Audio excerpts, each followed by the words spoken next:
Last year, you may remember, Scott Wrigley from Newark attempted to raise £20,000 with 20 different events. He came into the show to talk about it, and he did that to signify 2 decades of a local charity helping children with the grieving process brought on by death or a terminal illness diagnosis.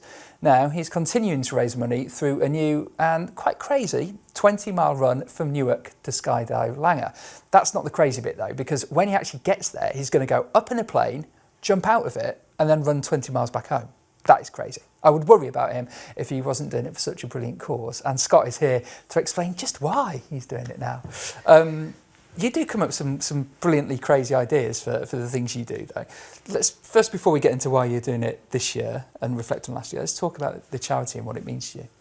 Yeah, it's such a great charity. I mean, when I was younger, when I was 9, my best friend was killed, and there was no sort of counselling available, and it's always stuck with me that, you know, children need help with this sort of thing. So, you know, the Children's Bereavement Centre is so great, and they've got such a big waiting list as well this year. So the funds are even more imperative that we get this money in. So yeah, Children's Bereavement Centre is an amazing cause as well. So last year you attempted, was it 20 events? Yeah, wasn't it? We did the 20 events. We didn't get the £20,000, and I've got such a bee in my bonnet about it because I had my heart set on raising the £20,000. So we got just under 9,500. So we're carrying on. So it's like hashtag CBC unfinished business. So we're carrying on to try and get the money in. Hence the run, skydive run.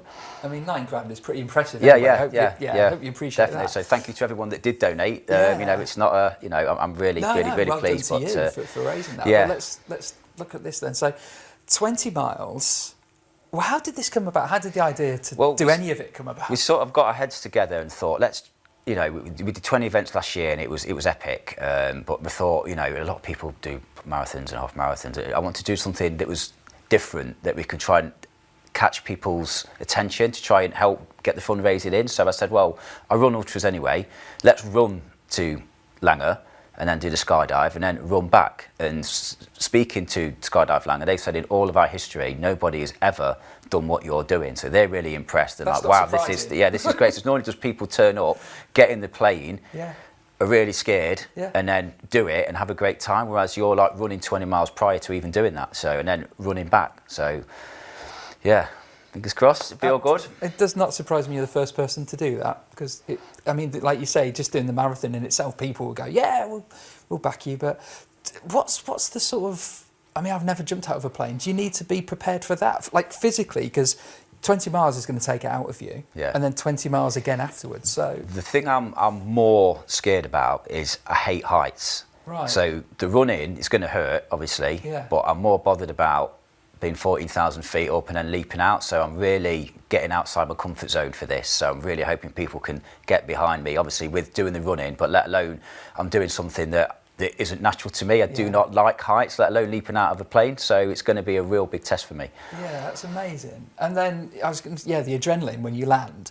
So what happens when you land? You're going to just chill out for a little bit, or are you literally like a cartoon? It's going to be a tandem, so hopefully we land on our feet and we can style it out, because we're going to get quite a lot of people watching, so that would be good. So hopefully I don't land flat on my face, that'd be brilliant. And then I've got to prepare myself, because obviously with the length of time that we've rested prior to me running there, I'm going to get like lactic acid build up in my legs. So it's getting them rejuvenated for the 20-mile run home. So I'm hoping that the adrenaline is going to get me most of the way, and then hopefully once my muscles get warm again, I'll be okay. Well, you can just do it in midair, can't you? Just run on the spot like, as you go.